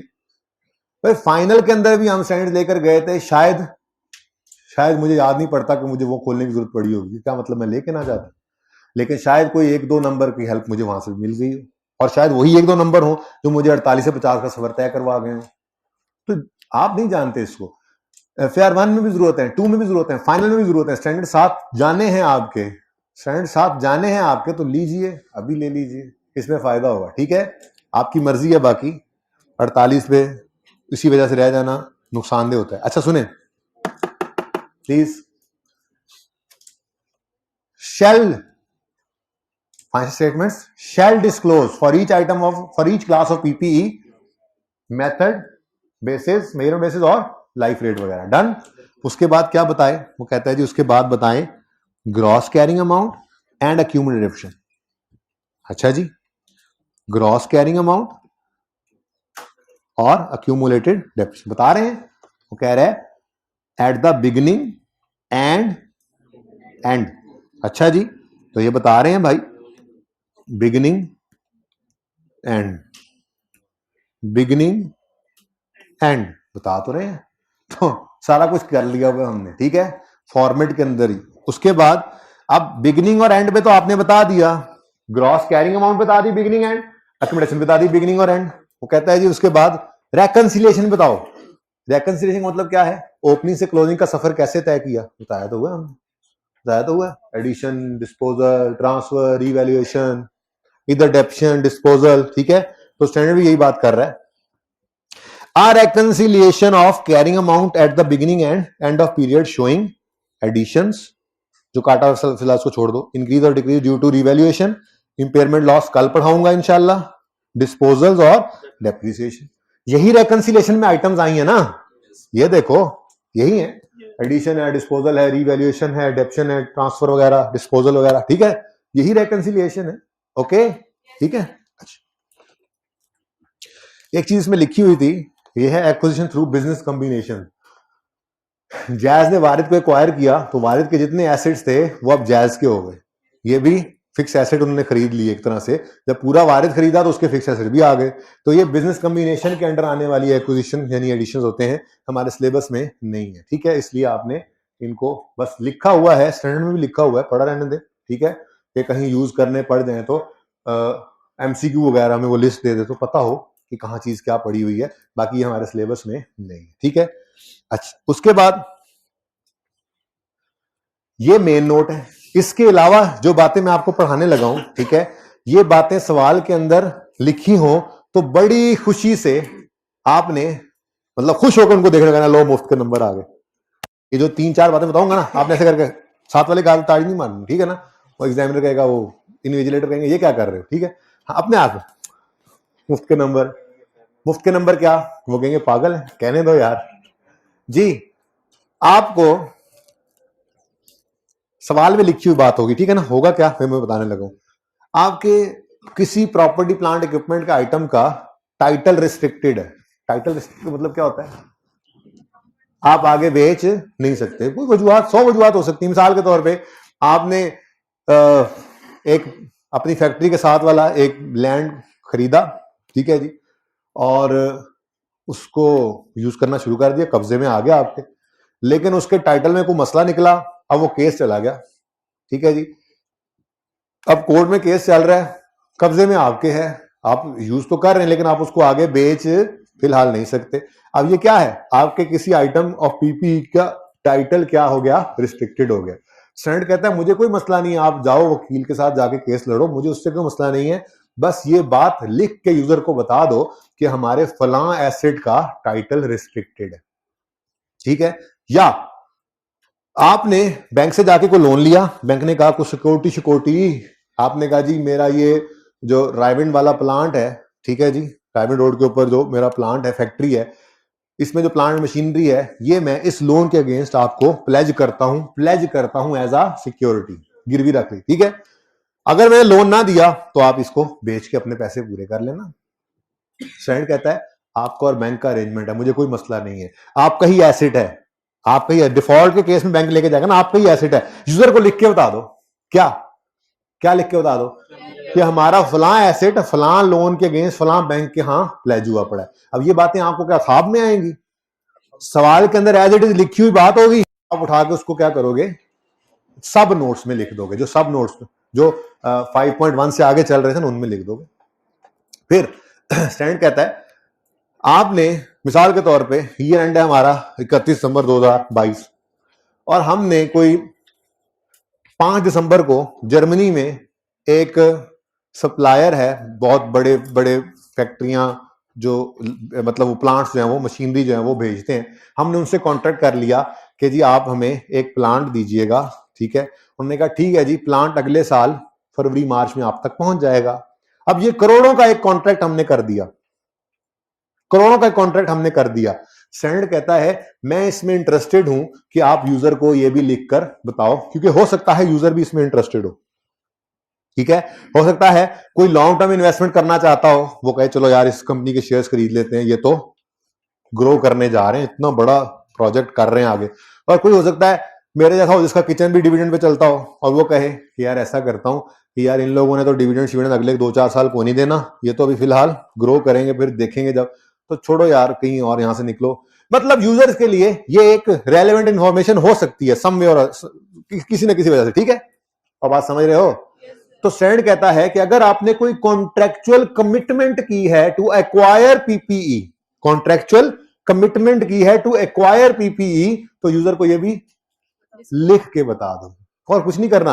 देखें अगर आपके पास प्लांट अभी पहुंचा नहीं है तो प्लांट डेबिट तो नहीं हो सकता, अकाउंटिंग तो यही कहती है जब प्लांट आ जाए तो प्लांट डेबिट, बल्कि जब प्लांट आ जाए और इंस्टॉल ना हो तो CWIP of plant debit, plant फिर भी डेबिट नहीं होना, बताया हुआ, ठीक है ना। तो एंट्री तब होगी जब प्लांट ने आना शुरू करना है। इवन एडवांस पे कर दो तो आप उसकी एंट्री करते हो advance for plant debit cash credit, PP तो फिर भी नहीं है, ठीक है। तो स्टैंडर्ड कहता है जो मर्जी करो आप, अकाउंटिंग आपकी, आपके जिम्मे। मैं ये कहता हूं अगर आपने कॉन्ट्रेक्चुअल कमिटमेंट की है टू एक्वायर पीपी और अभी वो आया नहीं है, अपने यूजर को लिख कर बताओ, ठीक है, अपने यूजर को लिख कर बताओ।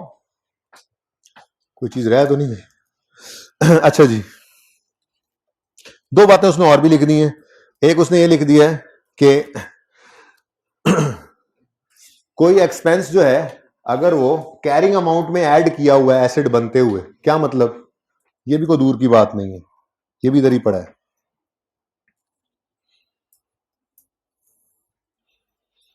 ठीक है। याद है फैम वाला सवाल, याद है मूवमेंट कैपिटल वर्किंग प्रोग्रेस, याद है हमने ये खर्चों को 53 रुपए का खर्चा ही था ना, इसको हमने कैरिंग अमाउंट ऑफ एसेट में क्या कर दिया, ऐड कर दिया अंडर कंस्ट्रक्शन एसेट वाले की। इसके बारे में वो कह रहा है स्टैंडर्ड में कि अगर आपने कोई खर्चा ड्यूरिंग कोर्स ऑफ कंस्ट्रक्शन किसी एसेट की कैरिंग अमाउंट में ऐड किया है तो वो भी लिख के बता दो। ये सारे काम ना हम नेचुरली कर रहे हैं, कोई याद करने की जरूरत नहीं डिस्क्लोजर को, सिर्फ एक बार पढ़ा रहा हूं कि ये सारे काम हम कर रहे हैं।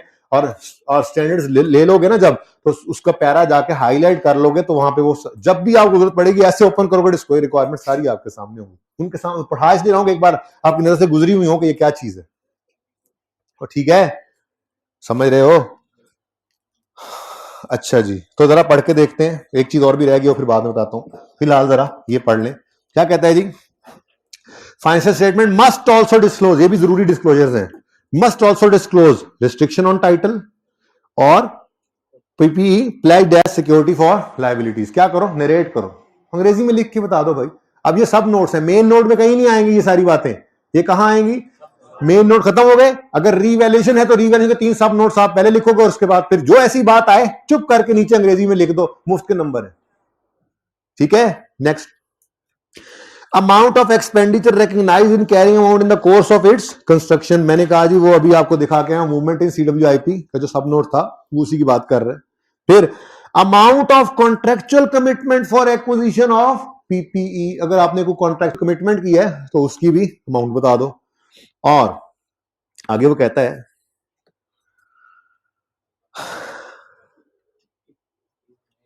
इंश्योरेंस वालों ने मिसाल के तौर पे आपको इंपेयरमेंट हो गई, वो तो पड़ी नहीं हुई है, या आपका एसिड बिक गया, मतलब बिक नहीं गया, तबाह हो गया, कुछ भी ऐसा कुछ एबनॉर्मल वे से आपका एसिड पीपीई कोई गया है, ठीक है, तो इंश्योरेंस वालों ने अगर उसके अगेंस्ट कोई कंपनसेशन दे दी है और ये कंपनसेशन आपने कहीं प्रॉफिट एंड लॉस में अलग से नहीं लिखी हुई तो वो भी यहां पे लिख दो। तो ऐसी को बात सवाल में लिखी होगी तो भाई आप भी एज इट इज उठाकर लिख देना। ऐसी बातों से परेशान नहीं होना, कोई कैलकुलेशन नहीं होती इनके अंदर, ये सिर्फ डिस्क्रिप्टिव डिस्क्लोजर्स होते हैं। अगर ऐसी को बात आ जाए सवाल के अंदर उठा के लिख दो। ठीक हो गया, यहां तक कोई मसला? अच्छा, उसके बाद ये देखो जी, ये तो हो गया मेन नोट, जिसके बारे में उसने क्या कहा था कि बताओ मेजरमेंट बेसिस नजर आ रहा है, एंड तक ये नजर आ रहा है, ओ भाई एंड वाले, ओ हाँ भाई एंड वाले, ये नजर आ रहा है। Measurement basis definition method life वगैरह बताओ, फिर ग्रॉस कैरिंग अमाउंट बताओ, ओपनिंग और क्लोजिंग निकलना चाह रहे थे ना ये जी, उसके बाद ग्रॉस कैरिंग, उसके बाद एकोमोडेशन बताओ ओपनिंग और क्लोजिंग पे, फिर रेकंसिलिएशन बताओ, डन।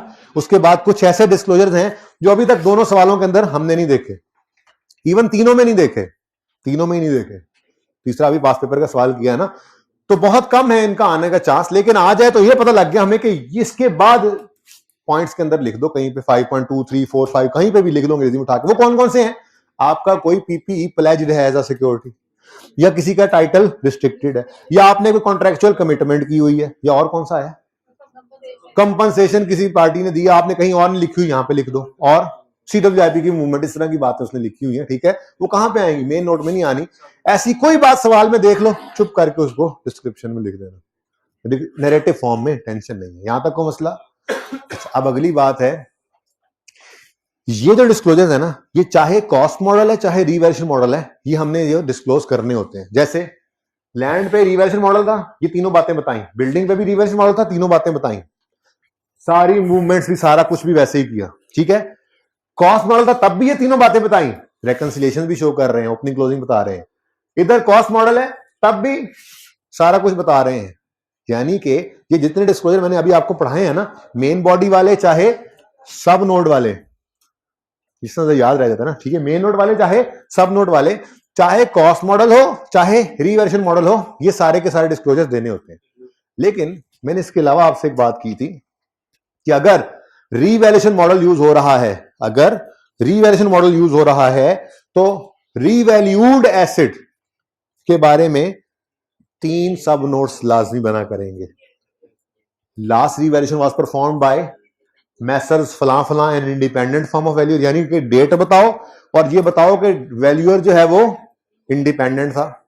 और एक और बात भी है, नहीं, पहले में ही फैम वाला सवाल, ये ऐसी कोई लाइन लिखी हो, मैंने आपसे कहा था मुझे लिखवाओ क्लास में, याद होगा आपको, मैंने कहा था लास्ट, ये फैम वाला सवाल है, लास्ट परफॉर्म ऑन यकम जनवरी 15 बाय मैसर्स फलां फलां chartered surveyor on the basis of existing use value open market. मैंने कहा था इस बात को सोचना नहीं है, ये हमारा काम ही नहीं है, रिवैल्यूएशन का काम है, रिवैल्यूअर का वो प्रोफेशनल होते हैं, उन्हें पता है कौन सी बेसिस उठानी है और क्या करना है और क्या नहीं करना, तो ठीक है ना, सही है। तो ये जो लाइन लिखी होगी ना, एज इट इज उठाकर हमने लिख देनी है। तो बेसिकली पहले सब नोट के अंदर हम 3 डिस्क्लोजर रिक्वायरमेंट्स पूरी करते हैं। पहली इफेक्टिव डेट, दूसरी इंडिपेंडेंट था या नहीं था, तीसरी जो भी बेसिस यूज हुई हैं रिवैल्यूएशन में, सवाल में लिखी होंगी तो उठा के लिख देंगे, नहीं लिखी होंगी तो हमें क्या, हम नहीं लिखेंगे, तो ठीक है। इसमें था लिखा हुआ on the basis of existing value, हमने लिख दिया। ऐसी कोई बात भी, कोई भी जुमला लिखा हुआ बस उठा के एज इट इज लिखना है, यहां पे लिखा हुआ तो लिख दिया, इस सवाल में उसने कोई नहीं लिखा था तो हमने भी नहीं लिखा, और ठीक है, और बात समझ रहे हो। तो बेसिकली ये 3 सब नोट्स हमने जो है, 3 डिस्क्लोजर रिक्वायरमेंट्स हमने रिवैल्यूएशन वाले पहले सब नोट के अंदर फिट करनी है, ठीक है। आखिरी रिवैल्यूएशन कब हुई, इंडिपेंडेंट था या नहीं था, और बेसिस वगैरह क्या यूज हुई, ठीक है। ये क्या, कहां से उठाओगे, सवाल से उठा के एज इट इज अंग्रेजी लिख दोगे, ठीक है। अच्छा एक और बात भी, नॉर्मली क्या होता है, नॉर्मली सवाल में वो कहता है कि जी ये कार्ली लिमिटेड है, और नीचे या बल्कि ये देखो कहता है जी ये फैम है, और नीचे क्या कहता है, रीवैल्यूएशन किसने की है, message Jackson and Company chartered surveyor's ने। तो क्लियर पता लग जाता है कि ये इंडिपेंडेंट है, अनलेस कोई एबनॉर्मैलिटी होगी ना, सवाल खुद बताएगा, सवाल खुद बताएगा कि ये इसकी खाला का बेटा है। सवाल ऐसी बात नहीं कर रहा तो फिर जाहिर नजर आ रहा है जो वो क्या है, फैम अलग है और चार्टर्ड सर्वेयर ये मैसेज जैक्सन अलग है। तो कोई रिश्तेदारी अगर इनकी होगी तो सवाल खुद बताएगा, ठीक है ना। तो सवाल नॉर्मली इस तरह का नाम लिखकर ना अलग थलग सा ये इंडिकेशन दे देता है कि ये इंडिपेंडेंट है, ठीक है। ओके, तो हमने क्या किया, हमने पहले बेसिकली टोटल 5 डिस्क्लोजर रिक्वायरमेंट्स हैं, 6 रिक्वायरमेंट्स हैं बेसिकली रिवैल्यूएशन की, जिसमें से पहली 3 अलग अलग को हमने अपने सब नोट 1 के अंदर डाल दी रिवैल्यूएशन के, ठीक है। Last date, effective date of revaluation, whether independent valuer was involve, और तीसरा कौन सी बेसिस यूज हुई। इधर देखो, ये देखो, disclosures for assets stated at revalued amounts, ये सिर्फ रिवैल्यूड एसेट के बारे में है। क्या बताओ, When item of PP are stated at revalue amount, following must be disclosed, ये भी लाजमी है। अब ये पहले 3 बुलेट्स को हमने अपने सब नोट 1 में डाला हुआ है, ये देखो, effective date of revaluation, whether and independent valuer was involved, आगे the extent to which the item blah blah blah blah blah blah blah blah blah blah. मैंने नहीं पढ़ा इसको, मैं पढ़ना नहीं चाह रहा, क्यों, हमारा क्या इससे, ठीक है। बस ऐसी कोई बात सवाल में लिखी हो, जानबूझ के नहीं पढ़ा, पढ़ लेते हैं, आओ पढ़ो। The extent to which items fair value were determined directly with reference to observable prices in active market or recent market transactions on arm's length terms or were estimated using other ओ भाई हम value कर रहे हैं, हमें क्या पता इन basis का, ये हम एक्सपर्ट्स का काम है जो रिवैल्यू करते हैं, वो रिपोर्ट बना के देते हैं, हम उनसे उसको देखकर हम अपनी जनरल एंट्रीज कर लिया करते हैं। ओके, ठीक है ना। तो इसलिए ये तीनों मैंने इकट्ठे कर दिए, ठीक है, और ये तीनों वही हैं जो मैंने फैम के सवाल में आपको लिखवाए थे। फैम वाले सवाल मैंने क्यों यूं बोला था आपको, किधर है फैम, ये आप अगर जाकर देखोगे तो सब नोट क्या लिखा होगा, last revaluation was performed on January 15 by Messrs Jackson and Company chartered surveyor and independent firm of valuer on the basis of existing use value on the open market, full stop. कोई technicality कोई नहीं है, उठा के चीजें लिख दी। ये 3 चीजें हमारी पूरी हो रही हैं, effective date, whether independent was involve, और आगे बेसिस वगैरह। डन हो गया, सही है। ये हमने कहा था, मैंने कहा था आपको सब नोट 1 हमारा ये बन गया।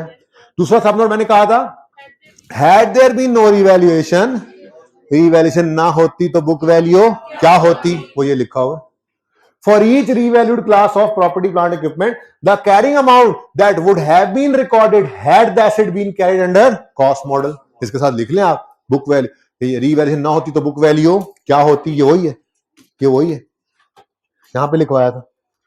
ये देखो, ये अल्लाह मिल जाए, ये देखो, ये मतलब आपकी क्लास में लिखा था, अगर रिवैल्यूएशन ना होती तो बुक वैल्यू, कॉस्ट मॉडल वाली बुक वैल्यू क्या होती, ये वही बात लिखी हुई। डन, 2 हो गए। तीसरा सब क्या कहा था, movement in revaluation surplus, the revaluation surplus indicating the change for the period, बस, ठीक है। ये क्या है जी, ये रिवैल्यूड एसेट के तो 3 सब नोट्स हमने बनाए थे। स्टैंडर्ड ने 6, इनफैक्ट 5 रिक्वायरमेंट्स की हैं, लेकिन मैंने उसमें 3 को पहले में ऐड करवा दिया था, फिर ये दूसरा और ये डन, ठीक है। बाकी ये कुछ एडिशनल डिस्क्लोजर्स हैं जो मस्ट वाले नहीं है, ये मैंने बच्चों को लिख दिया था कि कल करवाऊंगा, क्योंकि अगर ये इससे आगे पढ़ाता तो होमवर्क, ठीक है, सही है जी। तो ये डिस्क्लोजर हमने पढ़ लिए हुए थे, कोई टेक्निकलिटी नहीं थी, जस्ट आपको ये बताया कि ये जो स्टैंडर्ड ने रिक्वायर किया है ये हम कर रहे हैं।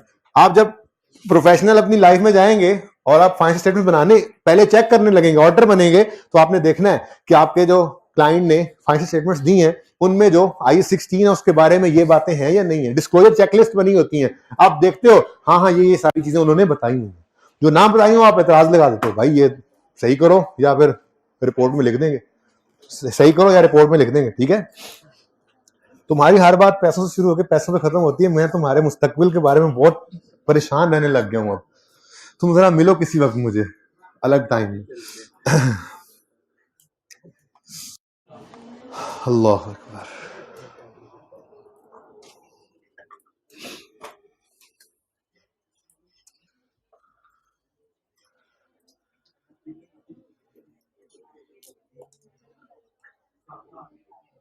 हाँ जी, जहाज आ गया है।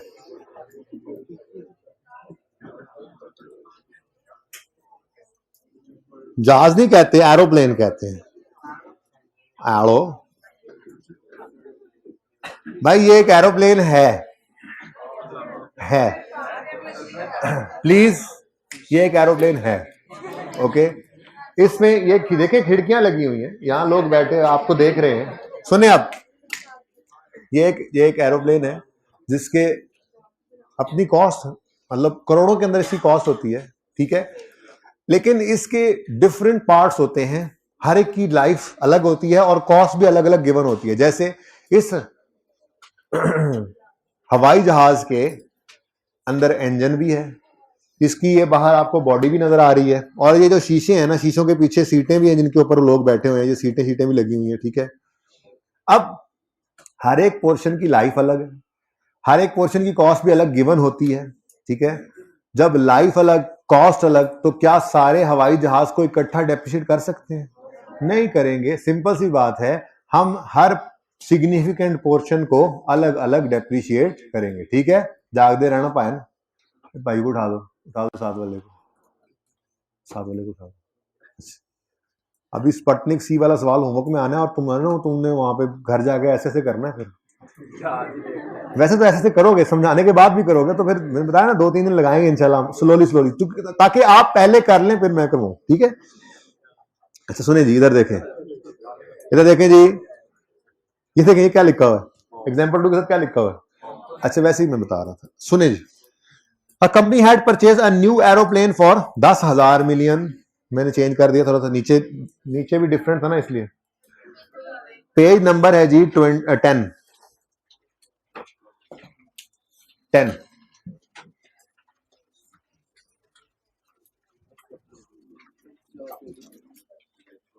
भाई पेज नंबर 10 वो, अच्छा वो ठीक है, समझ गया हूं। सुने जी, company had purchase new airplane for 10,000 million। The company has identified following cost components and useful lives in respect of this jet। Engine 3,000 cost है, 5 साल लाइफ है। सीट की 1,000 कॉस्ट है, 3 साल लाइफ है। फिटिंग्स है 15 साल, 2,000 कॉस्ट। अदर पार्ट्स 4,000 कॉस्ट है और 20 साल। क्या करना है, किसी 10,000 सारे के सारे को किसी एक लाइफ में डिवाइड कर सकते हैं? नहीं। सिंपल क्या करेंगे, इधर पढ़ो। The company has identified following cost components. इसका ये है सोल्यूशन, देख लो। वैसे स्टैंडर्ड ये कहता है, each part of an asset that has a cost that is significant in relation to total cost must be depreciated separately. This means that cost of asset might be split into several different assets and each depreciated separately, ठीक है। बस इसकी ये example इतनी सी थी, असल example अब ये है, एग्जांपल 2। वो जरा पहले समझाने के लिए था ना कि इस तरह से होता है, ठीक है। एंशिएंट वाटर लिमिटेड, कदीम वाटर लिमिटेड है, is a company involve in bottling बहारी वाटर।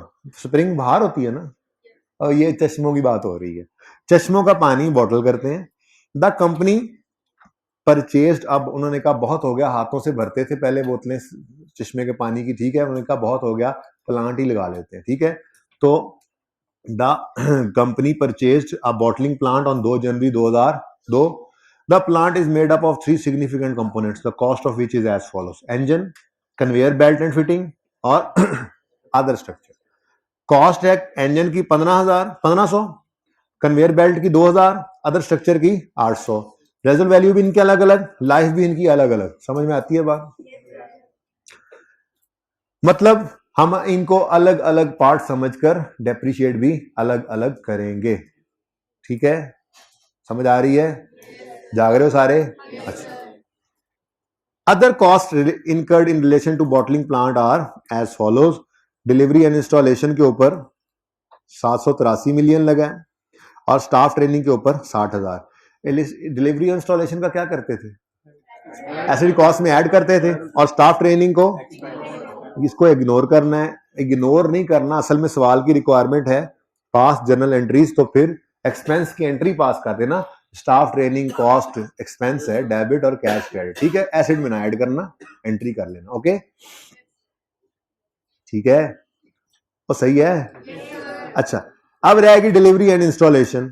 अब इसके बारे में अगर सवाल खामोश हो ना, तो मेरे हिसाब से ज्यादा बेटर क्या है, बराबर ऐड तो करना है ना, पर मसला ये है कि किसी एक में तो ऐड नहीं कर सकते ना। ये उसने कहीं नहीं लिखा और डिलीवरी कॉस्ट सिर्फ इंजन की है। ये थोड़ा ये कि इंजन के पैसे उन्होंने लिए होंगे, ट्रांसपोर्ट वालों ने इंस्टॉलेशन के और बाकी चीजों के पैसे नहीं लिए होंगे। तो है तो ये सबसे रिलेटेड अदर कॉस्ट। अब इनको एलोकेट करना है हर सिग्निफिकेंट पोर्शन को, ठीक है। अब उसका तरीका क्या हो सकता है, अगर सवाल खामोश हो तो मेरे हिसाब से जो ज्यादा बेटर वे है, लॉजिकल वे है, वो क्या है, इनका टोटल करें, कॉस्ट का क्या करें, total.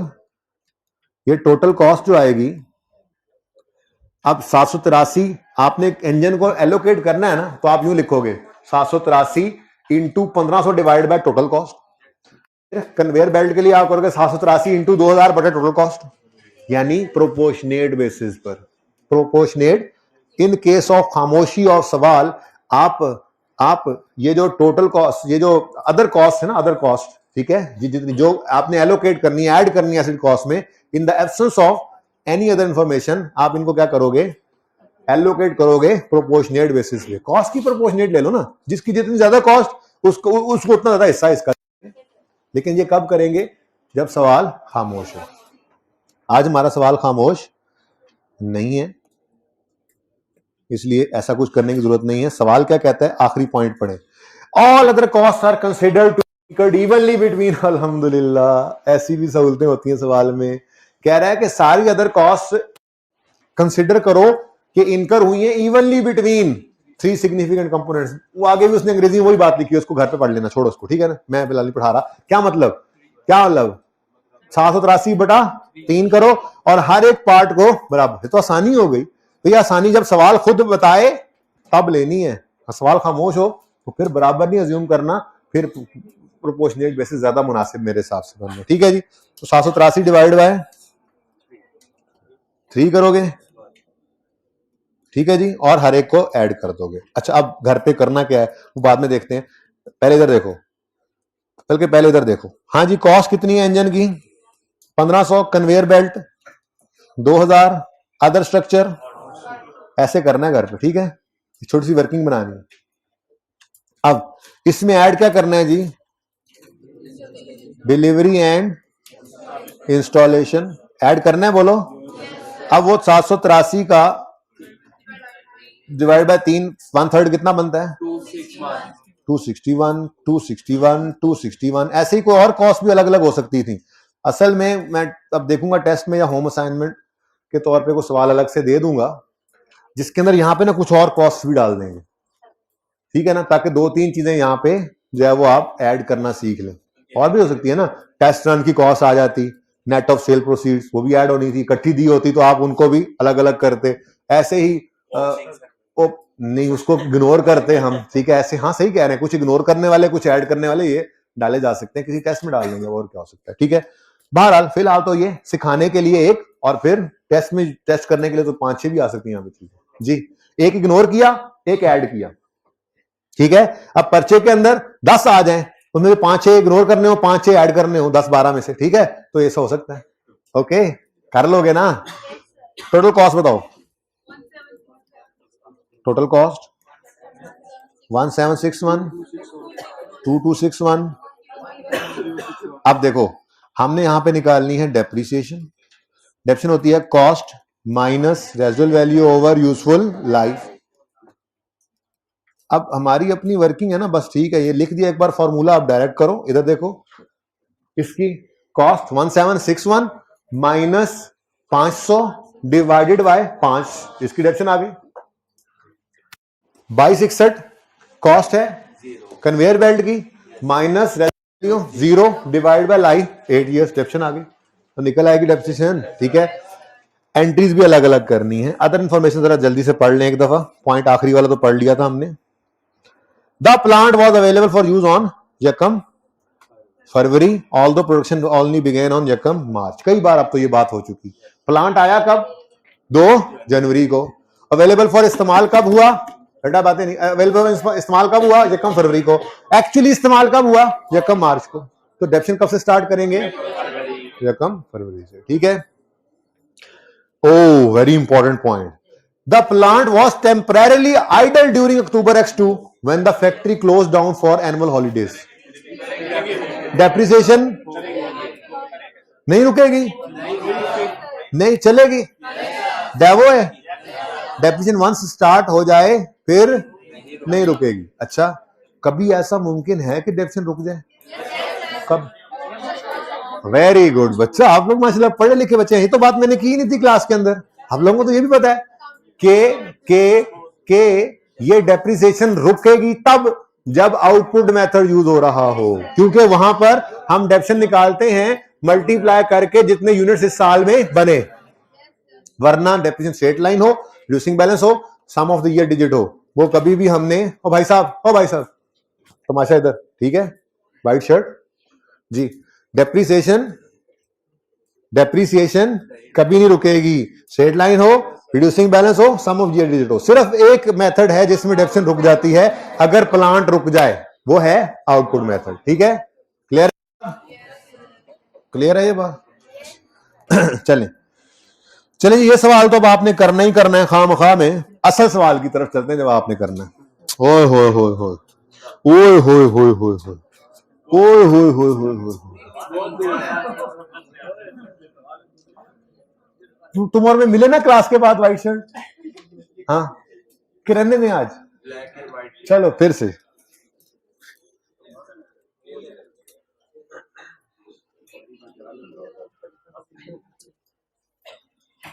Wow, page number 83, question number 16. लो भाई, आ गया वो मैदान में जिसका इंतजार था.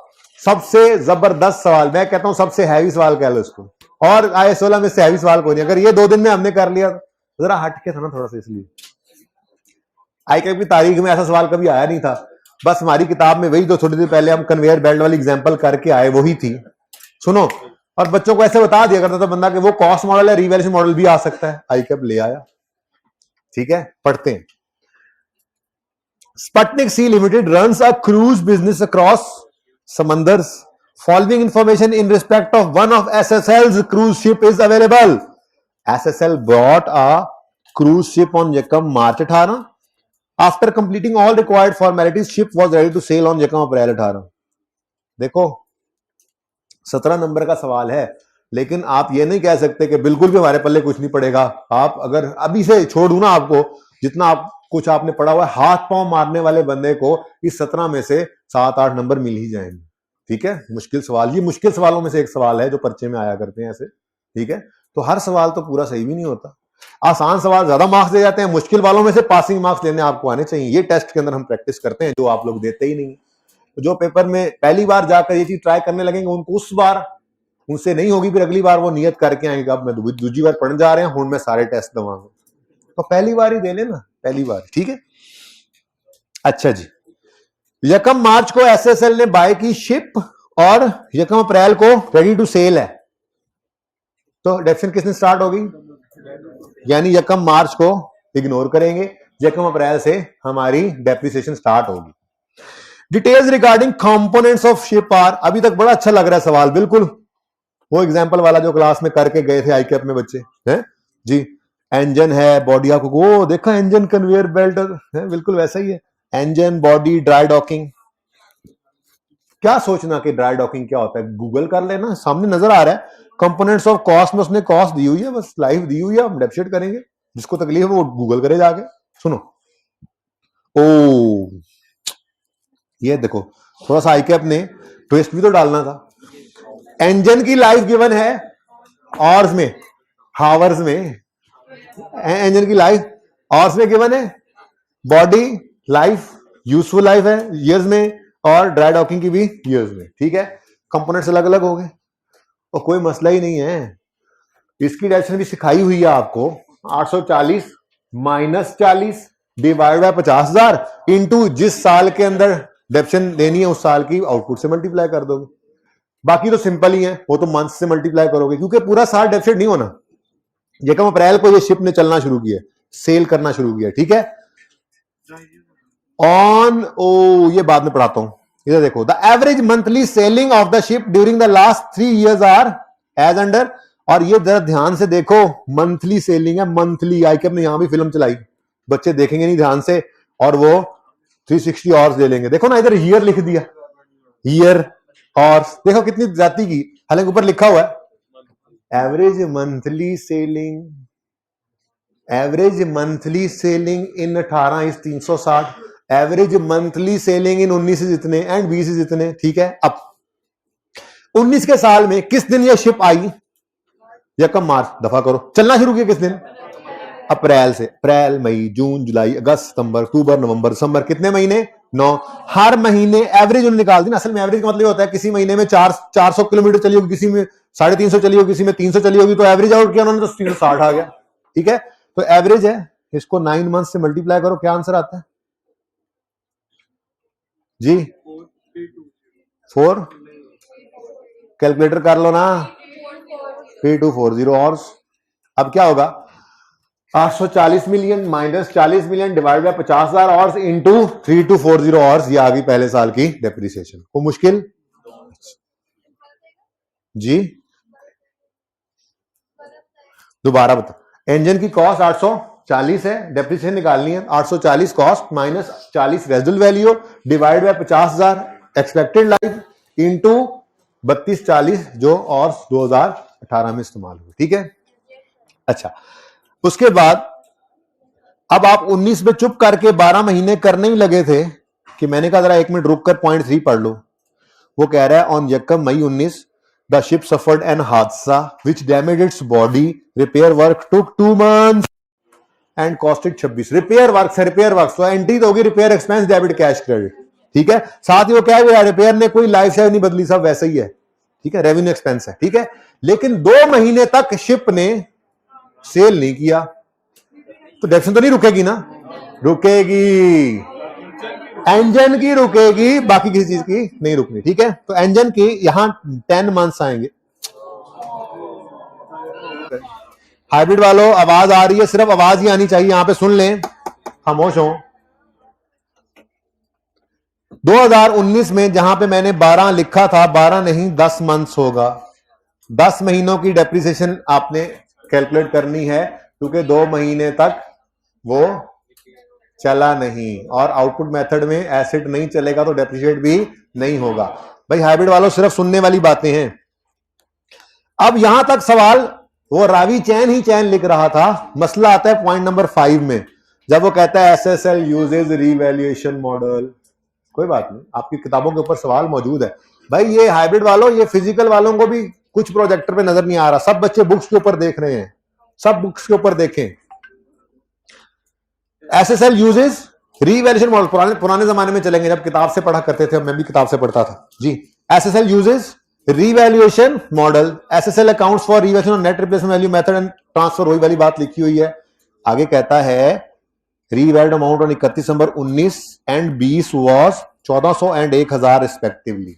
ये मसला कोई नहीं है, मसला ये है कि रीवैल्यूड अमाउंट इकट्ठी दे दी है उसने, रीवैल्यूड अमाउंट इकट्ठी दे दी है और हमारे कंपोनेंट्स अलग अलग हैं, तो साथ ही उसने फिर अगली लाइन में यह बता दिया कि जो रीवैल्यूड अमाउंट है हाइब्रिड वालों, जो रीवैल्यूड अमाउंट है, उस रीवैल्यूड अमाउंट को आपने जो उस दिन बुक वैल्यू हो ना रीवैल्यू के दिन, उसकी बेस के ऊपर, जैसे मैंने अभी नहीं बताया था, आप प्रोपोर्शनेट कर लें, इस तरह से प्रोपोर्शनेट करना है। अब जाहिर सी बात है इस सवाल को आप ट्राई करोगे, फिर कल मैं एक स्टेप फर्दर जाऊंगा, हो सकता है वर्किंग कर दूं, एंट्रीज छोड़ दूं, फिर कहूं जरा करके आना, और फिर परसों इसको इंशाल्लाह पूरा करेंगे। ठीक है, तो आपके होमवर्क के अंदर ये क्वेश्चन नंबर 16 भी है और एक एग्जाम्पल भी है। आज के लिए इतना ही, जिंदगी रही तो कल होगी मुलाकात। अल्लाह हाफिज, अस्सलाम वालेकुम।